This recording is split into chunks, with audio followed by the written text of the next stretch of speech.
Joining me to discuss all of this is Natalie Winters, co-host of Steve Bannon's War Room, Riley Gaines, host of The Riley Gaines Show, Brian Tyler Cohen, host of No Lie, and Raz Baraka, the Democratic mayor. We're talking about affordability. Republicans are ushering in the least affordable America that we've had, and then at the same time thinking that Americans are going to reward them at the polls. They're not. Okay, guys, please stop talking over each other. Illegals. I can't hear you.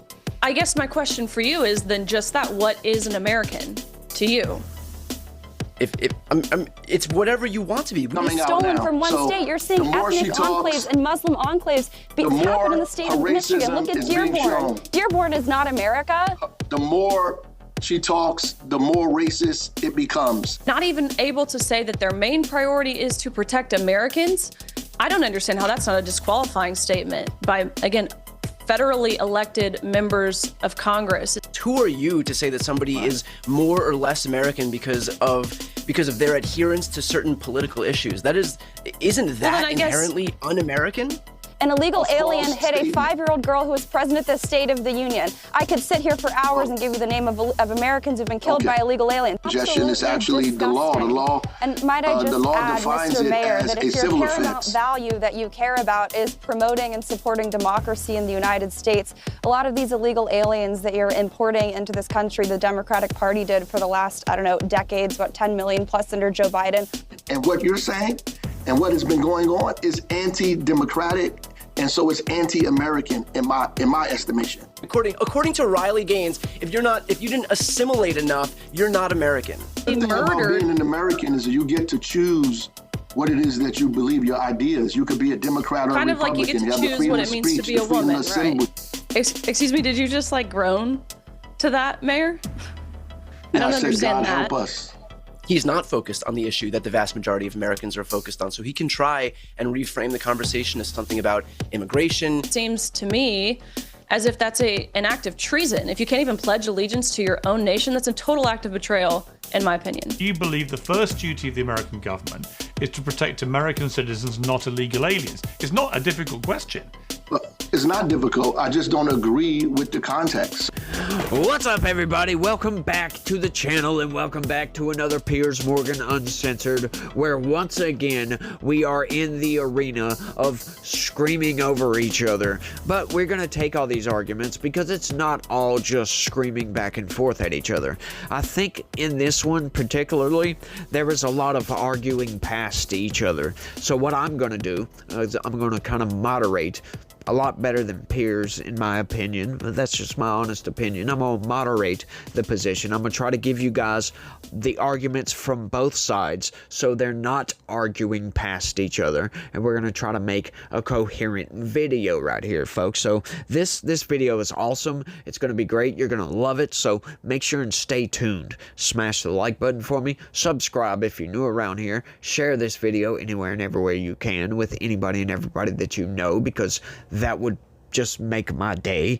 I would be eternally grateful if you guys would also click the join button, sign up, and become a member for exclusive content. And please, check out my regular news videos. We go over the news, obviously, because they're news videos. So you guys, at least at bare minimum, you guys can be informed as to what's going on. But we do a deep dive into what they're actually saying, because the corporate press uses manipulative language, assumptive language. They use all this language to manipulate you, to make you think one thing when reality is really something different.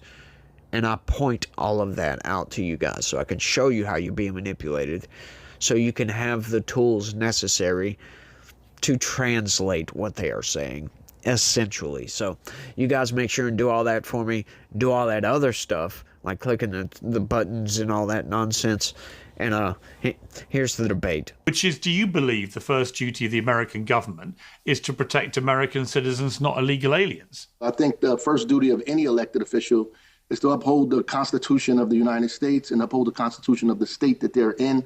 That's what we swear to when we do our oath, when we are sworn in any form of government at any level, to uphold the Constitution. And the Constitution clearly defines how our behavior is and how we should act, and who's protected. And everybody's protected based on our Constitution, based on the 14th Amendment. of the Constitution, based on the Fourth Amendment, based on many amendments, is very, very clear who should be protected, and that's everyone who steps foot on the soil of our country. It's clear. Well, that's not with respect. With respect, Mr. Mayor. With respect, that's not answering my question. The question is actually very straightforward.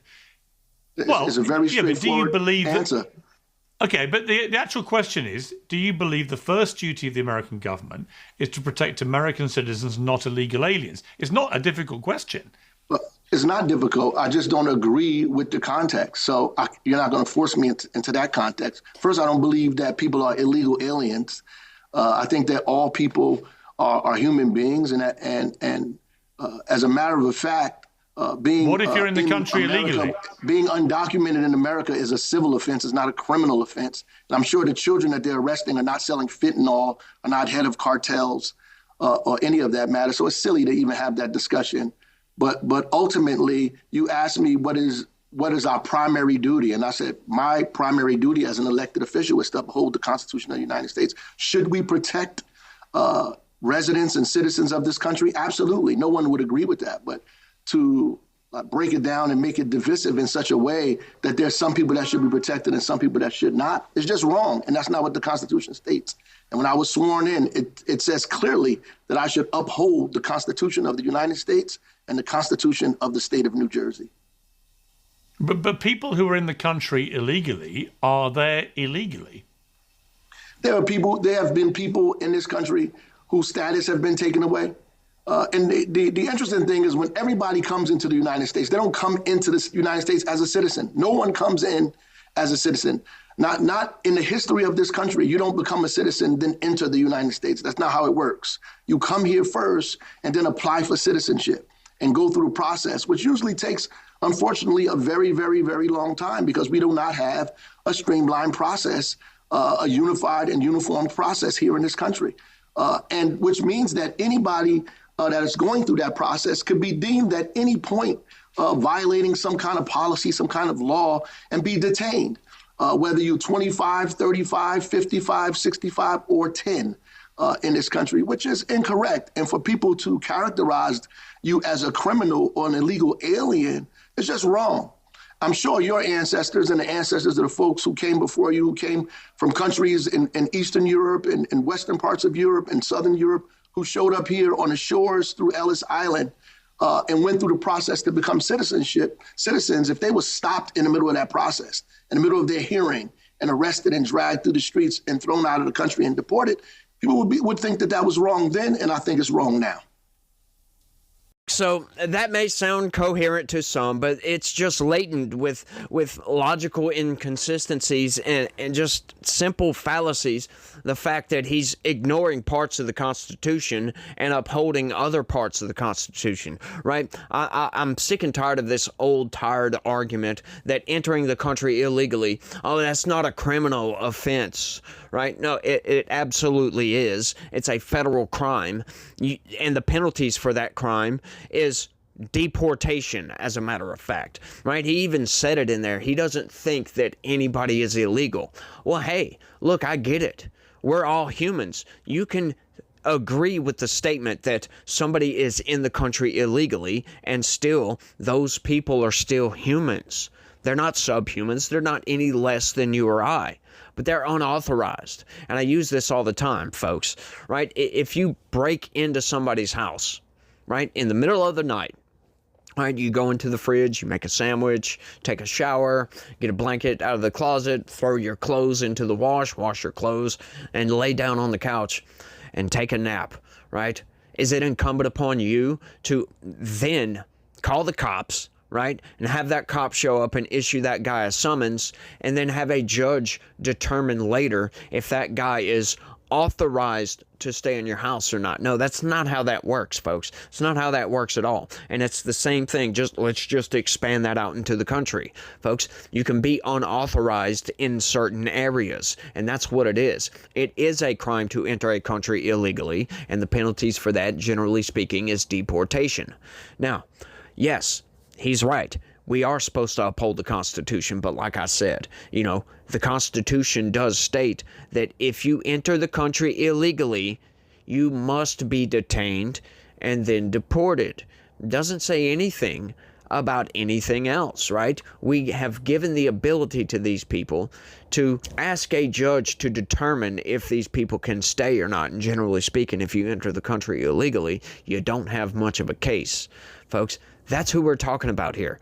We're wanting to protect American citizens. The simple fact that Democrats could not stand for that, right? Knowing, right? Either they're too stupid to understand that Donald Trump was giving them a simple layup that they could have easily stood up and rebuked what Donald Trump was doing, essentially, because that was the most obvious trap, I think, ever set at a State of the Union address, and they fell right into it, folks. One of the great things about the State of the Union is how it gives Americans the chance to see clearly what their representatives really believe.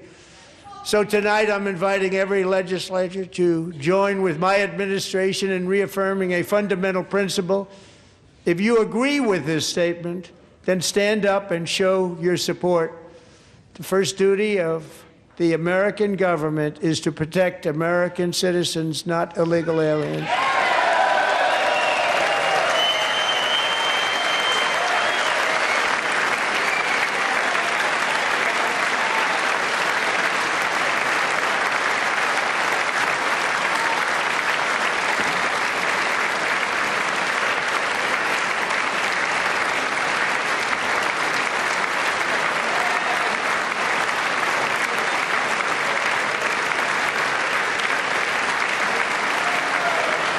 Isn't that a shame? You should be ashamed of yourself not standing up.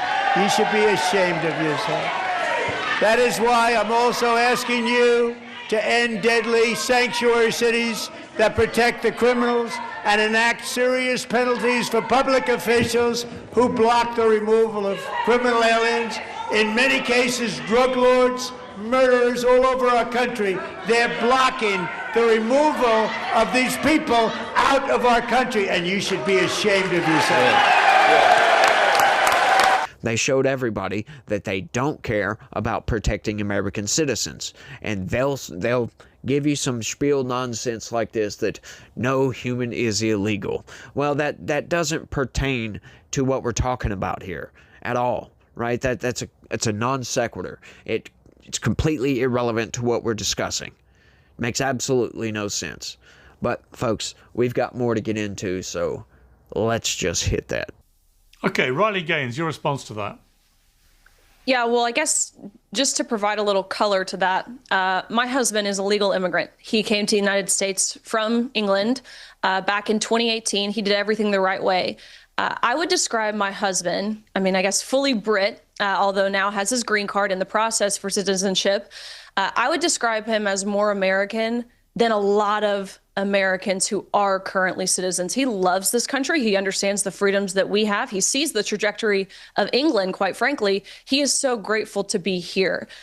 To your point, I do think our legal immigration system certainly needs reform. I think that process needs to be sped up and made more efficient. But my husband, he respects ICE officers. And President Trump, the address that we heard last night, you have to acknowledge the things that he said are the things that he campaigned on. It's the things that we voted for. So in talking about mass deportations or closing down the border, 77 million Americans turned out to the polls in November of 2024. That's what we voted for. So to see an entire political party, in terms of elected representation and even how the mainstream media presents itself, who is totally unwilling to concede in any form or fashion to the point where they're not even able to say that their main priority is to protect Americans.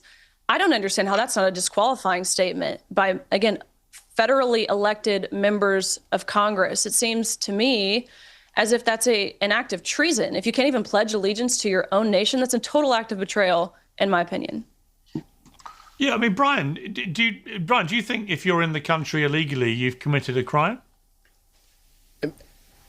In terms of being here illegally, there, as the mayor said, there are civil offenses versus criminal offenses, and I think that conflating the two is a major issue. I would respond to Riley's statement before. I don't understand what is with this conservative movement to qualify somebody's Americanness. Who are you to say that somebody is more or less American because of their adherence to certain political issues? Isn't that inherently un-American? I guess my question for you is then just that: what is an American to you? It's whatever you want to be. We have freedom to do, to believe in, to say, to practice whatever religion we want to. And so it's so bizarre to me for you to say, "Oh, my husband is more American because he salutes the flag and likes ICE officers." Who are you? Who is your husband to determine whether somebody is more or less American because of who they support?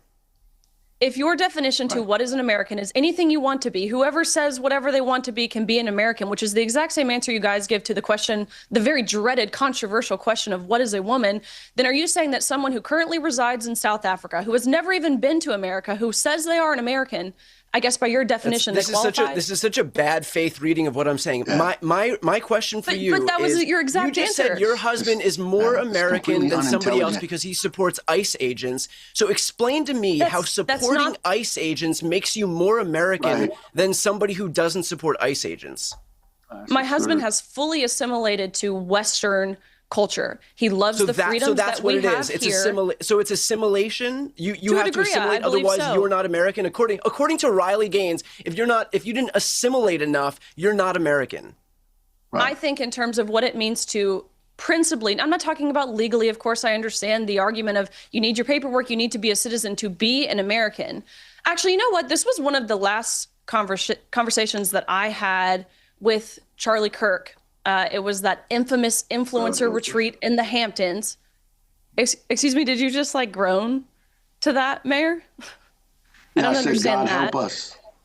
I said, God help us. I entirely agree with you there. God, please help us. Right. One of my last conversations I had with Charlie Kirk was he posed this question to a room full of us in the Hamptons, asking, what is an American? And it left me kind of dumbfounded for a second because I didn't know, I'd never been asked this question. I didn't know how to answer this question. I never put thought into this question.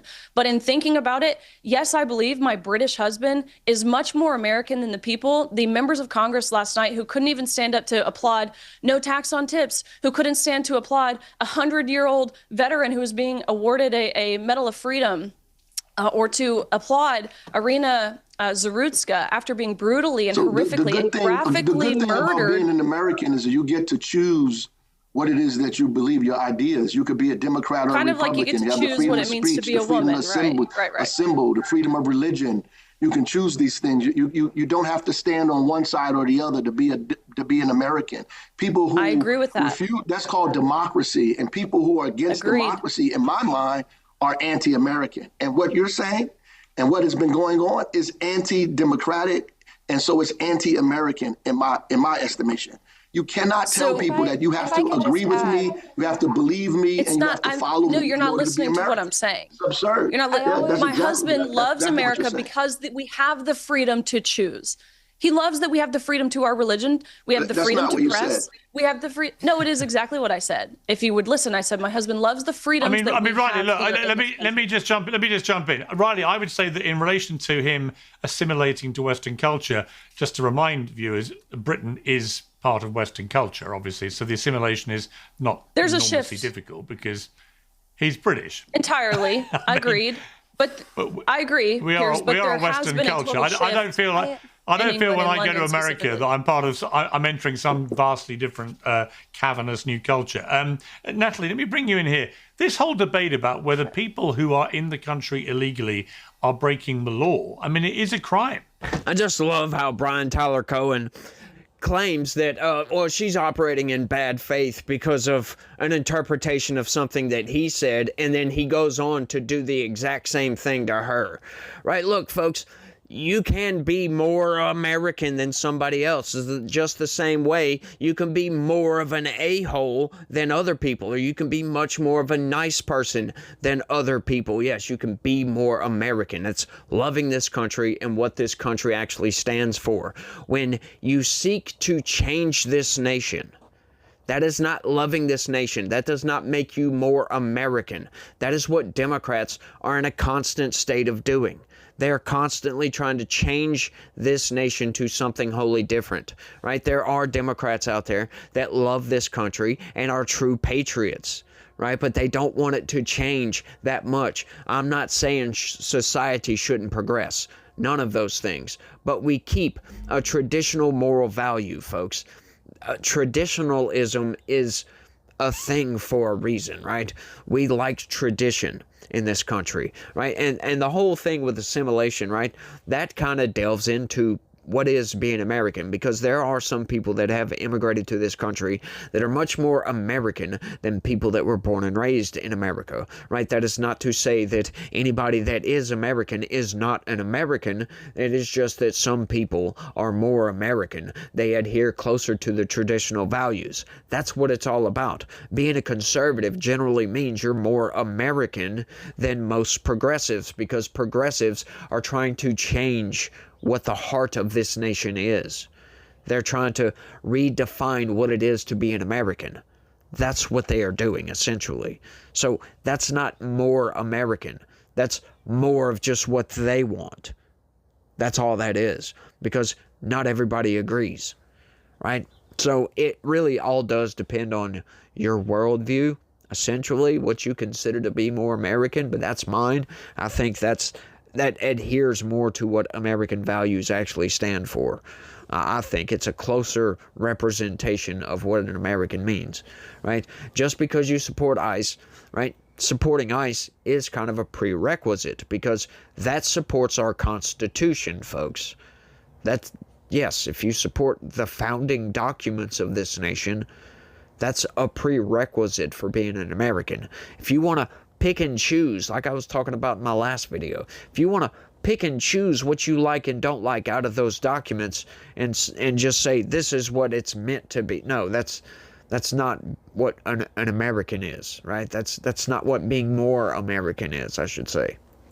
Right? You can be an American and hate this nation, right? But you're much less of an American than somebody that loves this nation. That's what being an American is all about, folks. I just love how people, they're just talking past each other right here, and they're not actually getting to the root of the problem, right? And going back to that immigration thing is something I wanted to mention, and I just didn't mention, and this is the God's honest truth, is that most of those people, anybody that enters this country illegally and just seeks to fly under the radar, they never want to actually become an American citizen or get their legal documentation to be in this country. Those people are not immigrants, by the way. Those people are a foreign object in this country that need to be deported. That's what that is, right? They call them illegal immigrants or whatever they want to call them, right? Or unauthorized citizens. It doesn't matter, right? That's not what they are. They're not immigrants. And I use the analogy like this, folks. All right, if you go and get in a car and just take off going down the road, and you don't have a driver's license, that does not mean that you're an illegal licensed driver. That's not what that means. No, you're just illegally driving a car. You're not supposed to be doing that. All right, so it's the same thing. It's the same thing. You don't have a license to be here. You're not supposed to be here. You are going to get taken out of that vehicle as soon as you get pulled over. These people just don't seem to understand this at all. This is why these people need to get taken out of the country, because they don't pay taxes, right? And Democrats want them here for some reason. Well, we know why, to bolster their numbers for apportionment to Congress. I could ramble on this all day long, folks. That's why they want them here. But they want a permanent underclass. Because if you're in the country illegally, think about it, right? You may or may not be paying taxes, so you may or may not be buying into the system, but you're not going to get all the benefits of an American citizen, right? You're not going to get the wage that I would get as an American citizen. You're not going to get paid time off. You're not going to get paid leave or paid vacation or a Social Security check when you retire, or none of the benefits that an American citizen gets. You're going to be a permanent underclass. You can't vote. You can't do a lot of things. You can't do most things, which is insane. It's truly insane. I don't understand why Democrats, they've got to have their permanent underclass. The Democratic Party was the party of slavery back in the day. They wanted their slaves. They fought a war over their slaves. And do we think they're not going to try to fight a war over their permanent underclass of illegal immigrants?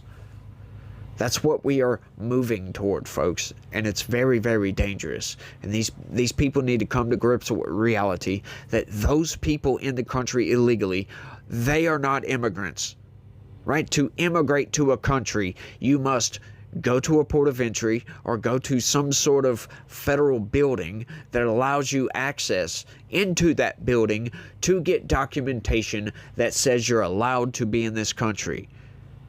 And you have to move into this country, start paying taxes, get a job, do all the things, right? You have to be able to sustain yourself. That's what it means to immigrate to a country. Just because you cross a border does not make you an immigrant. Let's keep going. Trying to suggest that it's not a criminal offense to be in the country. It's not a criminal offense. It's not my suggestion. It's actually disgusting. The law. The law. And might I just add, Mr. Mayor, that if your paramount value that you care about is promoting and supporting democracy in the United States, a lot of these illegal aliens that you're importing into this country, the Democratic Party did for the last, decades, 10 million plus under Joe Biden, aren't exactly coming from countries that even have democracies, let alone some of them actually aren't even countries. They're failed states, enter places like Somalia. I think we all know what happened in Minnesota. Right. I've never heard a more verbose and rambling answer to what should be probably the most simple thing that you could answer, that your primary duty is to defend American citizens. I've also never heard Democrats uncritically bring up, the Constitution. I thought you guys hated that document. Right. But here's the issue, and here's what I would say, Piers. Here's how I would reframe this entire discussion. This weaponization of what it means to be an American, of immigration policy, we can all sit here and give our culture war definitions of what it means to be an illegal alien, immigration, legal terms, whatever. The point is, reason why people are fed up with immigration and illegal immigration is because it's not actually about immigration. It is a scam that big businesses, all these donors that are funding all of those candidates and congressional members that you saw sitting at that State of the Union address, they just want cheap labor. That's all they care about. I'm sure that's all your donors care about. And that's why you're seeing a degradation of American identity, so corporations can suppress the wages of Americans. You're saying, wow, you know what? Your party can't even stand up for Americans who are hit by trucks, by illegal alien drivers. You think you care about the affordability, the lived experience, the economic reality of Americans? You can't even stand for killed Americans. You are repeating a false statement. No, there's an illegal alien truck driver that hit a 5-year-old girl. An illegal alien hit a 5-year-old girl who was president of the State of the Union. I could sit here for hours and give you the name of Americans who've been killed by illegal aliens. But you know what? The point is, we don't just need to allow illegal aliens in this country because they're not criminals. They depress the wages. They destroy the culture of this country. There's too many people. If you import tens of millions of people from other cultures, you no longer have a United States of America. Yes, you're seeing more than the GDP of Somalia be stolen from one state. You're seeing ethnic enclaves and Muslim enclaves happen in the state of Michigan. Look at Dearborn. Dearborn is not America. The more she talks, the more racist it becomes. The fact that she's saying people come No, I care about your citizenship. American nationalism, economic nationalism is about maximizing the value of being an American citizen. And you know what? Obama agrees with you. Because if you look at the studies that Obama put out about wages, it's black Americans who are the most negatively impacted by illegal immigration. Please don't talk over each other because I can't hear either of you. Okay, guys, please stop talking over each other. I can't hear you. Well, you're both talking at the same time. The viewers cannot hear either of you. Let me ask the mayor. So I'm defending myself. Natalie, let the mayor, Mr. Mayor, explain why you think Natalie's being racist. Absolutely. I think that, first of all, everybody, the fact that you mentioned people are coming from so-called failed states, people come here looking for democracy because they don't have it, looking for economic freedom because they don't have it. They're looking for, they're running from situations sometimes that are deadly, right? And so they come to the United States for safety, for security, for democracy that we've advertised to the world. So that doesn't matter. There were people who fled other countries that were not all of these countries she's talking about now, years and years ago who came here from Eastern Europe, from Western Europe, from all over the parts of the world. For her to identify Somalia just like the president of the United States did, to me is racist. At the end of the day, there are immigrants who come to America from all over the world. They want to choose who gets to come here and who doesn't get to come here based on their nationality, based on the country they come from, based on the religion they practice, based on the language that they speak. And she clearly identified by calling it an ethnic enclave. This is ridiculous.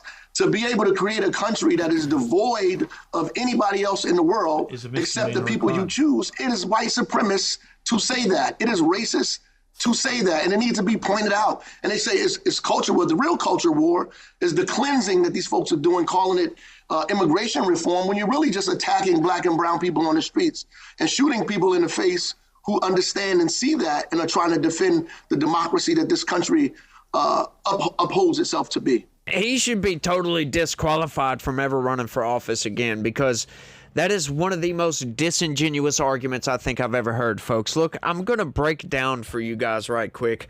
I grabbed this right from the internet. Check this out, y'all. The key statute is 8 U.S.C. Well, I asked the AI, is it a crime to enter a country illegally? And I'm going to show you guys, right, where they're conflating these two things. They're conflating being in the country unauthorized, if you will, which is conflating illegal immigration, with entering a country illegally, which that's what we seek to stop. We seek to get the people that came into the country illegally out. Once again, that's all we're doing. Let's break this down, folks, and I can clarify the conflation here. The key statute is 8 U.S.C. 1325, which makes it a criminal offense for any alien to enter or attempt to enter the United States at any time or place other than as designated by immigration officers, ergo, crossing the border between ports of entry without inspection, elude examination or inspection by immigration officers, or enter or attempt to enter by willfully making a false or misleading representation or concealing a material fact, folks. So that means you can go to a port of entry and lie to these people about an asylum case or something like that, and that makes you, you're criminally bound to that statute right there. It's insane. Penalties. For the first offense, it's a misdemeanor, right, which is still a crime, punishable by a fine under Title 18, imprisonment for up to 6 months, or both. For a subsequent offense, it becomes punishable by a fine, imprisonment for up to 2 years, or both, still generally treated as a felony level penalty in practice for repeats. This is distinct from simply being present in the U.S. without authorization, unlawful presence, or being undocumented, which is a civil offense under immigration law, not a crime. Many people who are in the country unlawfully entered legally on a visa, but overstayed, so they have not committed the criminal offense. Yeah, I couldn't quite get all that into one page. So this is what they're conflating here, right? So what we are talking about is people that entered the country illegally. That is absolutely a crime. You can go to prison for that or just be deported. Either one. You pick and choose, folks, right? But if you come in on a visa and then allow that visa to expire, now you're in the country illegally. You're unauthorized to be here still, right? Which, that's not a crime, but you can still be deported for that. That's the thing, folks, and that's what they're conflating here. And Natalie is right. We can look out to the country and see that these people create enclaves. Look at Dearborn, Michigan, for crying out loud. These people will create enclaves, and they have created enclaves, right? Because they want people around them that are like them. Well, that's not what America is all about, folks. When you come to America, you assimilate for a reason, right? You came here for a reason, and that reason was to attain the American dream. Because you like this country, you like freedom, you like democracy. We choose science over fiction. We choose truth over fact. Are you ready to choose freedom over democracy? Because that's America. right? But once again, folks, this is why this man should be disqualified, because he starts throwing out democracy and all this when exactly what they're doing with these sanctuary states is the most anti-democratic thing you can do. Because they bring these people in, allow them to get counted for apportionment on the census, right? Which gives them more power. So they decide that they can't win elections through the people voting for them, which that's what democracy is all about, right? So they decide to cheat the system, bring in people not supposed to be in the country to bolster their numbers to gain more power in Congress and gain more power for the president, because it not only goes to apportionment for Congress, but it also goes to the Electoral College, right? Because the Electoral College is based upon population of anybody and everybody in the country. This is why it's so important for Donald Trump to get the census reform across the line. We should not count illegals in the country toward apportionment, right? Still count them, because the census does a litany of other things outside of apportionment and all that nonsense, right? Because we need to know how many people are in certain areas for infrastructure purposes or whatnot, hospitals, police stations, all the like, right? There's a litany of things. But folks, they should not be counted for apportionment. And, you know, you'll have the Democrats saying, well, you're trying to disenfranchise people not supposed to be here. Yeah. Yes, we are. Exactly what we're doing. And it has nothing to do with the people's race. Has absolutely nothing to do with the people's race. It's about, did you enter the country legally or not? That's what it's all about. Now, what I always say, it's an intellectually lazy way to make an argument, because they're not actually addressing the substance here. They're just throwing out slander volley. That's all they're doing. They're calling you a racist to make you look bad. What they are trying to do here is they are trying to gain control of the terms of the debate. They're trying to throw in racism, because you get called a racist, what's the response? Nuh-uh. It's one of those arguments you can't really argue against. All you can say is, no, I'm not. Right? So it's a losing prospect right there. That's why they do it. That's what happens when you run out of facts. It's very, very intellectually lazy, folks. It's because it's not addressing the substance. These people are insane. They really are. I've come to the conclusion that these people just hate America.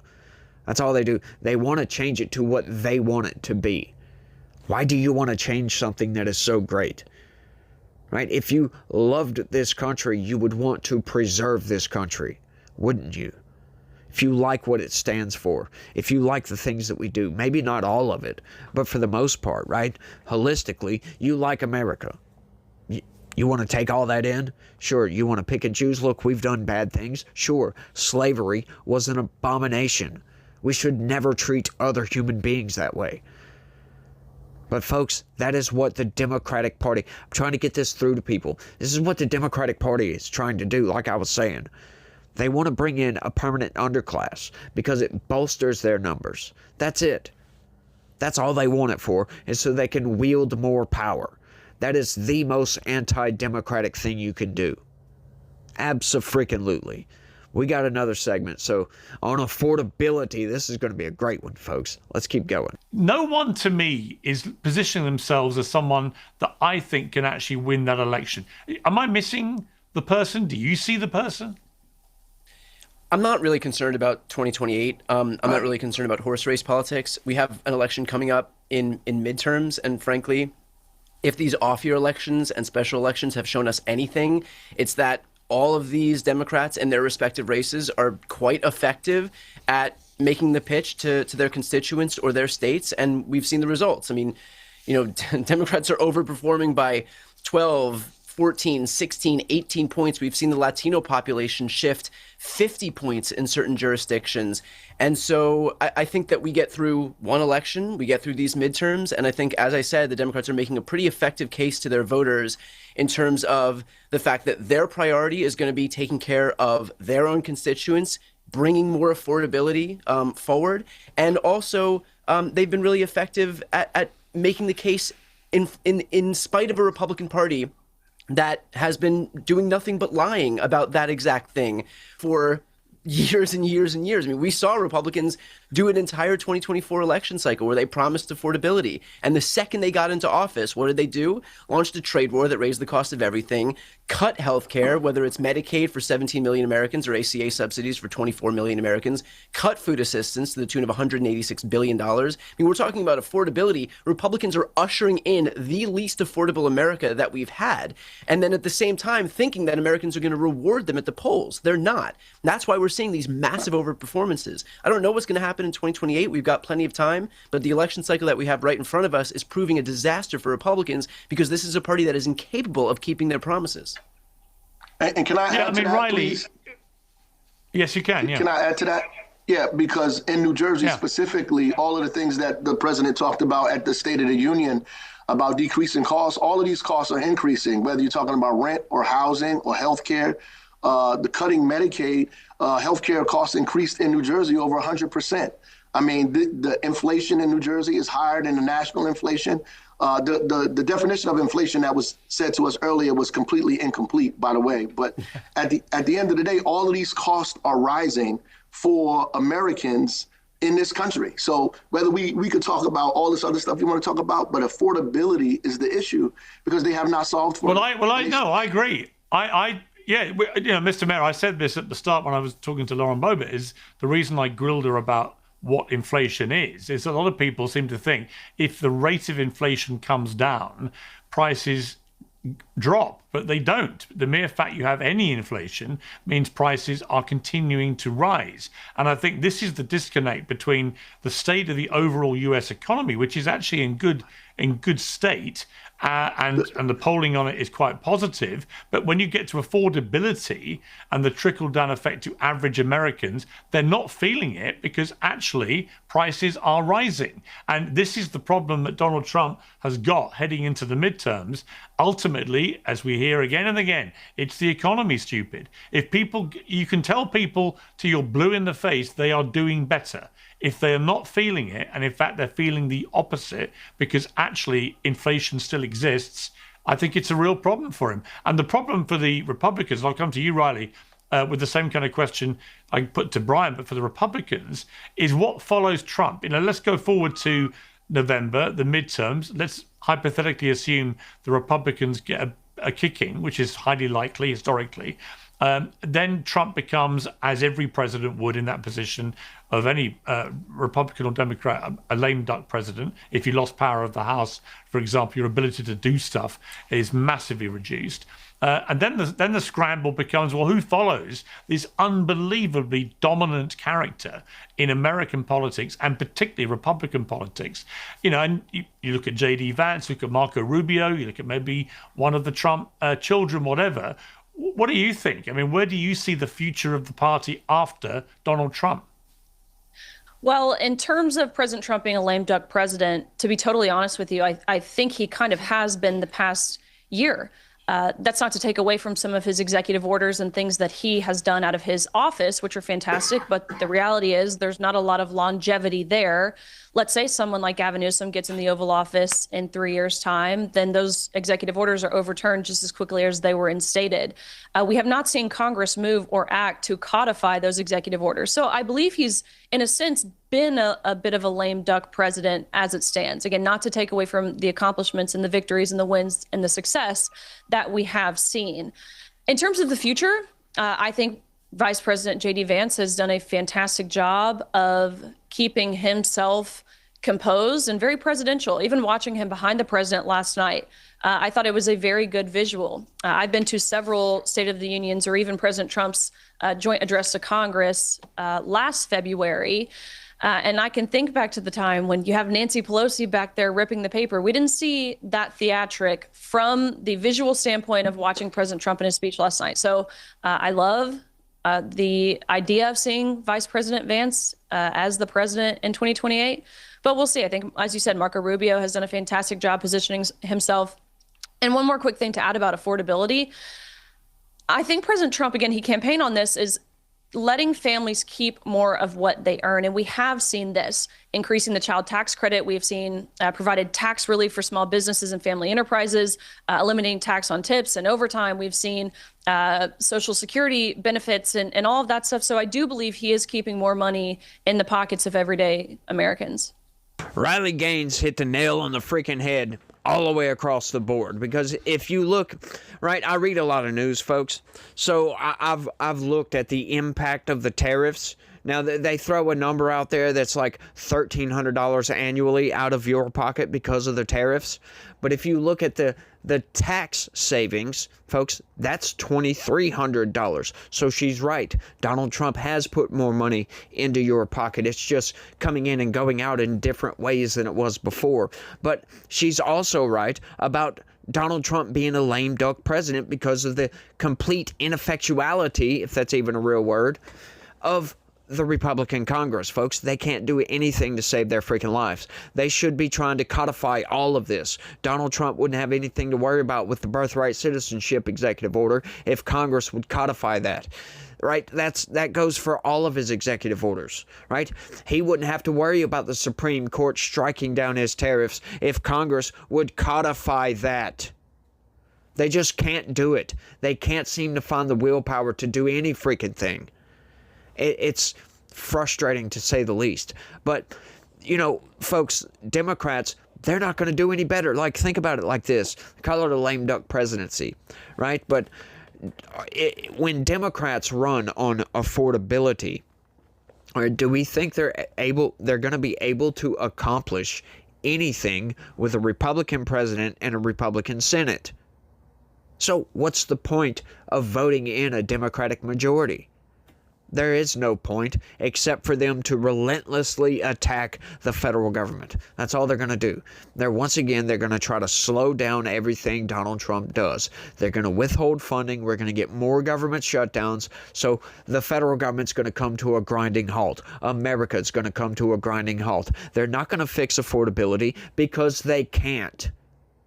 If Republicans can't do it with the trifecta, that was 4. I know I meant to put 3 with the trifecta.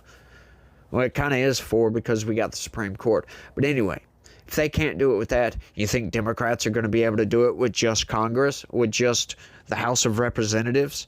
They're not going to be able to do anything. So if the American people vote for Democrats based upon affordability, they just got swindled out of their vote. Abso-freaking-lutely. But once again, you know, if you vote for Republicans based on affordability, you got swindled. But I don't think Republicans are voting for Republicans based on the effectiveness of said Republicans. I think Republicans vote for Republicans to keep Democrats from taking over. It's insane, folks. But none of this affordability nonsense is actually ever going to come to fruition, folks. That's just a basic fundamental misunderstanding of how the economy works, right? I'm not some economic expert, folks, but I can look at what's going on, right? Affordability is not going to be attainable until we get at least 8-10 years of the government balancing the budget for that long, right? Inflation is mostly driven by government overspending. That's mostly what it's driven by. But folks, this whole idea, if any politician tells you that they're going to make your groceries more affordable, they're not. They can't. They're not going to be able to bring prices down. The thing you got to work toward affordability is raising wages. And how do you do that? How does a government actually do that without explicitly legislating to raise wages? Which that's going to have negative repercussions if you do that.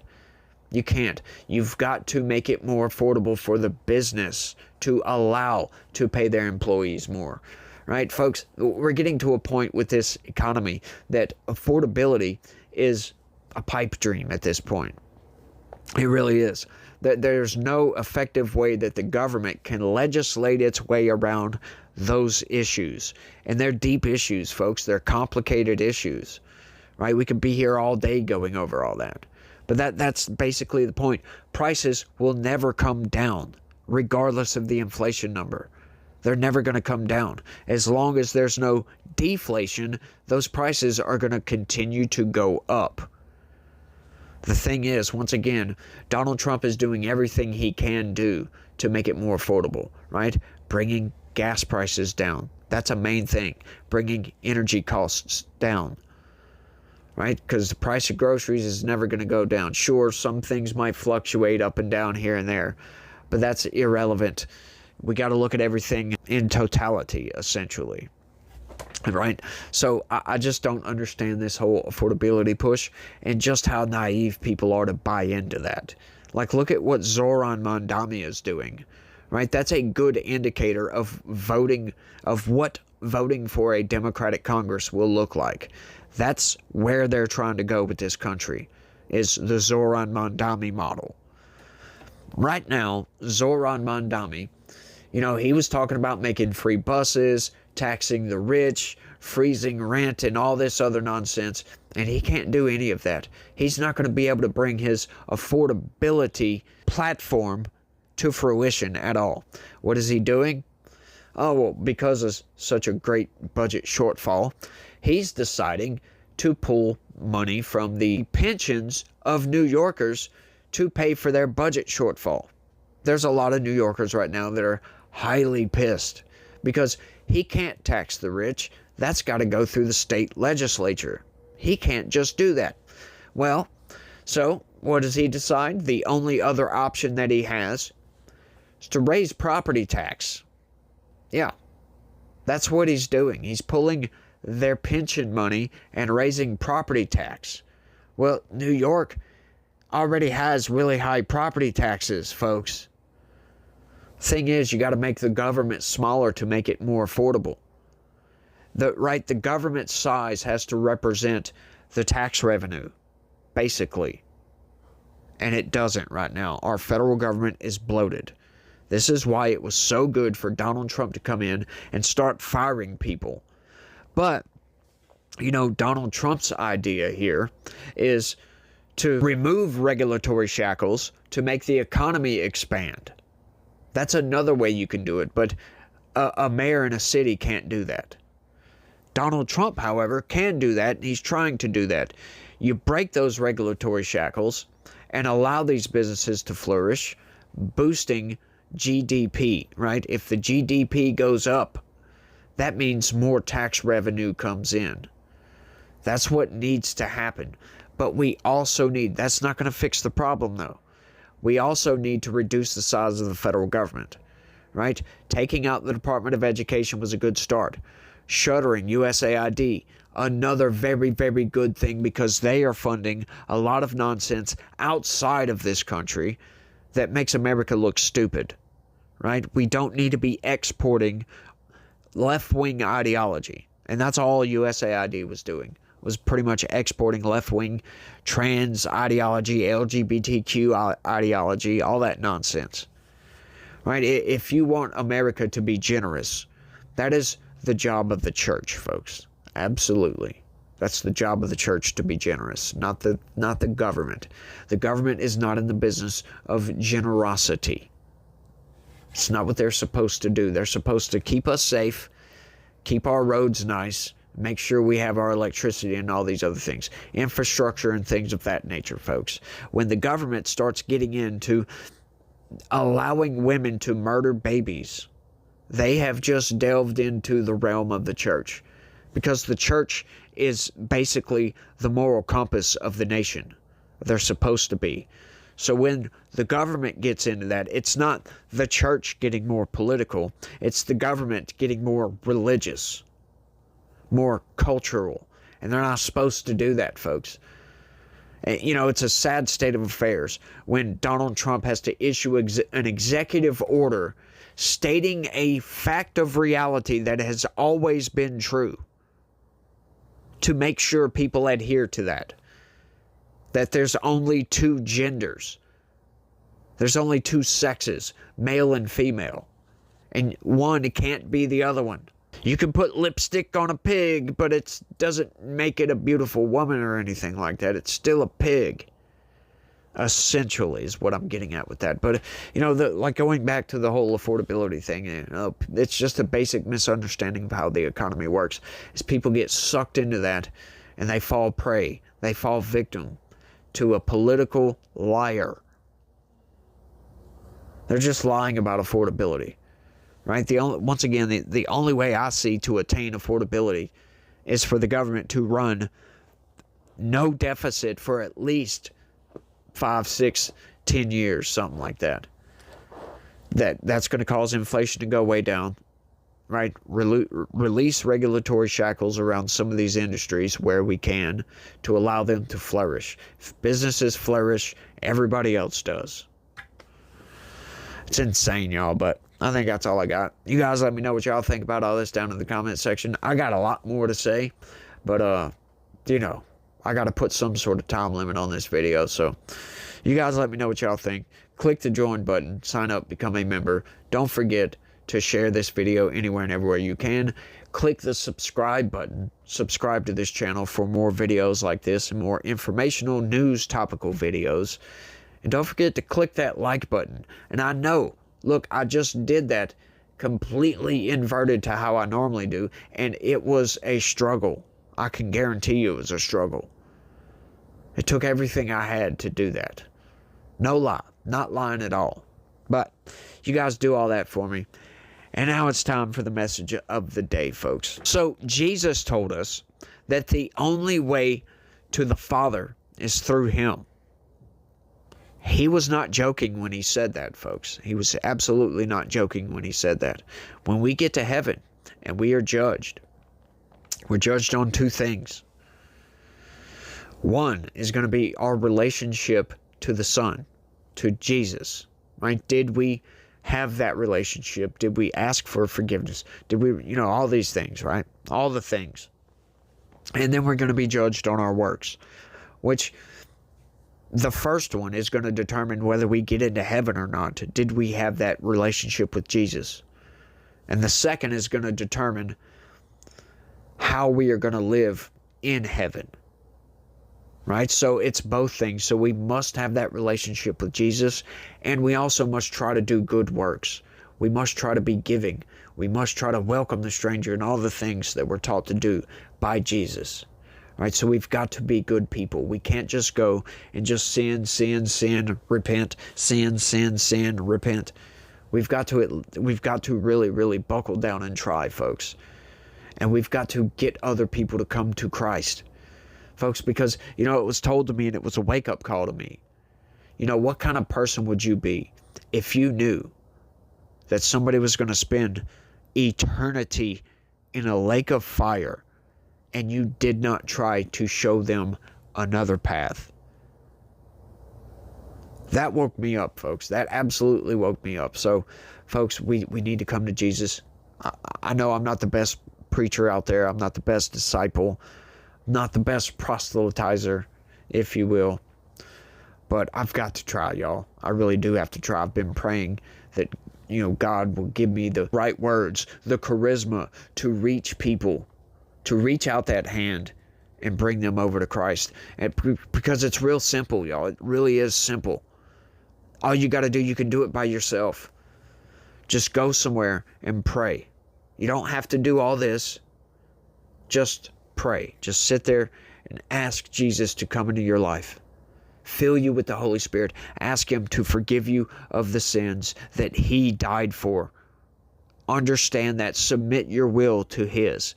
He died for our sins. He paid the ultimate price so that we could have everlasting life. Just do that. Ask him to come in. You got to go get baptized, of course. That's a prerequisite.